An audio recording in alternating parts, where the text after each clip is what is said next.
Hey everyone, I hope you all had a great week. This last weekend we spent in Guatemala City for the second time, and I got to see and explore some of the areas of town that we've never been in before.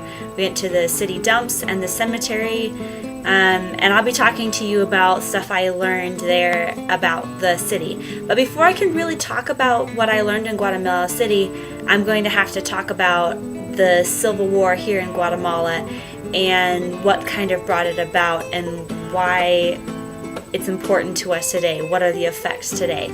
So hang on to your hat, we're going on a bit of a journey. So the Civil War in Guatemala is a war that lasted 36 years, and it killed thousands and thousands and thousands of people, the majority of whom were indigenous Mayan people. Now, do you remember Justo Porfirio Barrios? I talked about him last week. And he's the one who signed the contract saying that the United Fruit Company could come into Guatemala.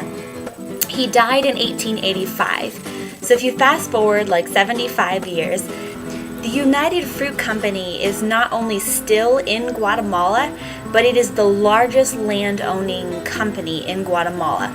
While at the same time, most of the people who work on its lands, and most of the Guatemalan people in general, have no possession of land at all.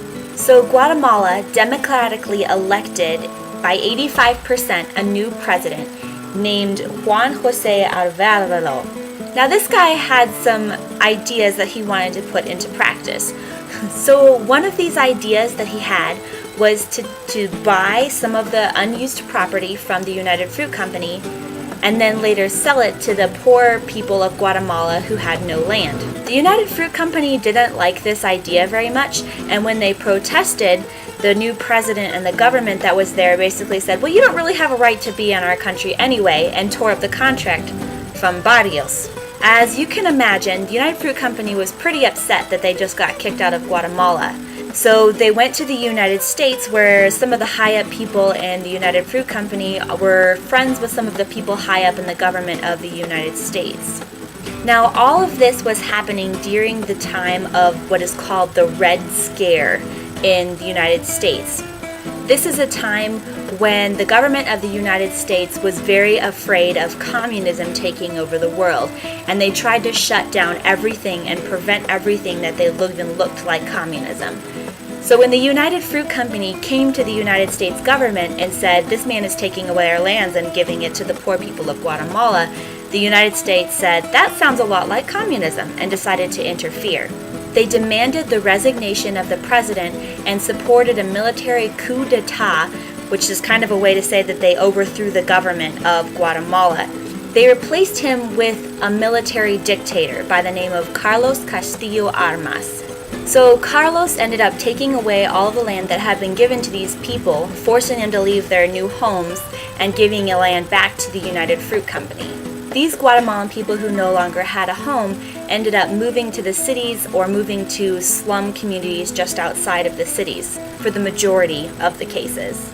Now, Carlos Castillo Armas was just one in a whole line of military dictators that took over Guatemala.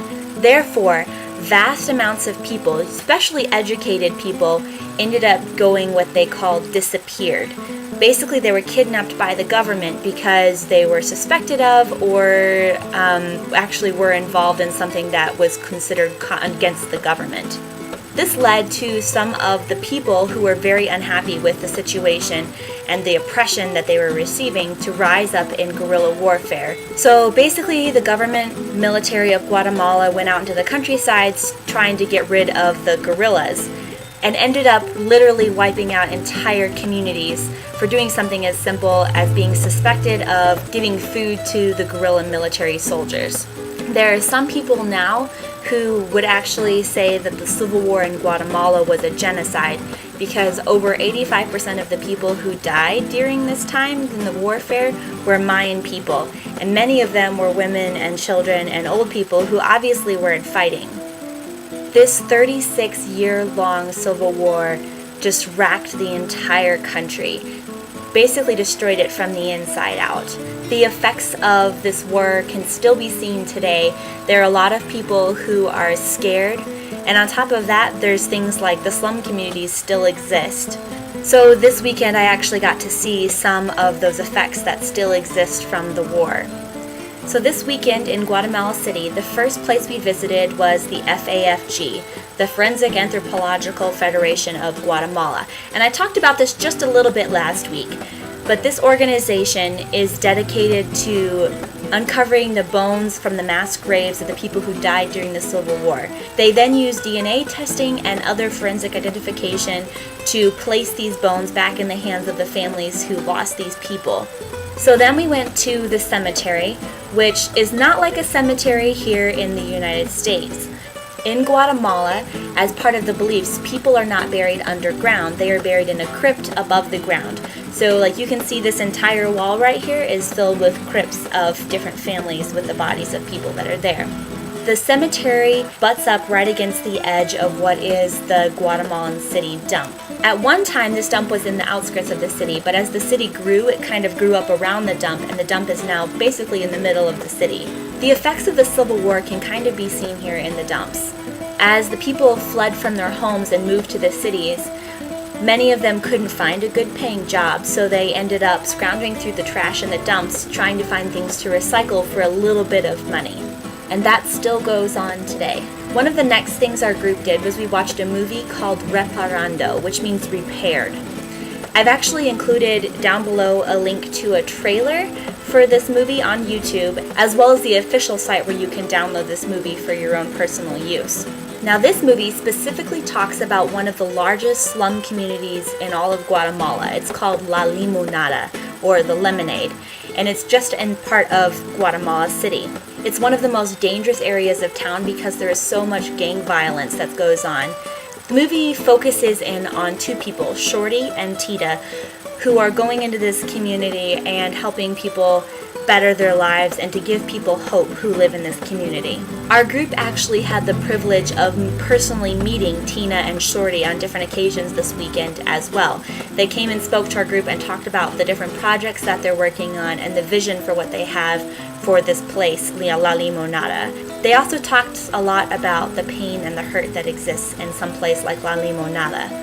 Another kind of fun little thing that our group got to do was to go see this 3D map of the entire country of Guatemala. So I went up on a tower, and if you can see in this picture, here is Antigua, Volcán de Agua, Volcán de Fuego, and Acatenango. Here is Lake Atitlan, and here is the Guatemala City where we're at. The word for this week is the word vos, V-O-S. And this word means something kind of like dude or maybe hey pal. But when I first heard this word, I thought people were speaking an English word, boss, like at your job, because they say it the same way. Hey, boss.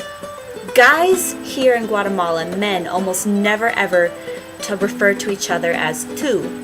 It's kind of considered a girly thing. Girls will refer to each other as tú, and sometimes a boy will refer to a girl as tú, but the vast majority of people here refer to each other as vos, or if they're not using the polite usted form, then they're going to refer to each other as vos, especially the younger generation. So if you kind of combine a couple of the things that we've been talking about, do you remember me saying ¿Qué onda?, which is kind of like, hey, what's up?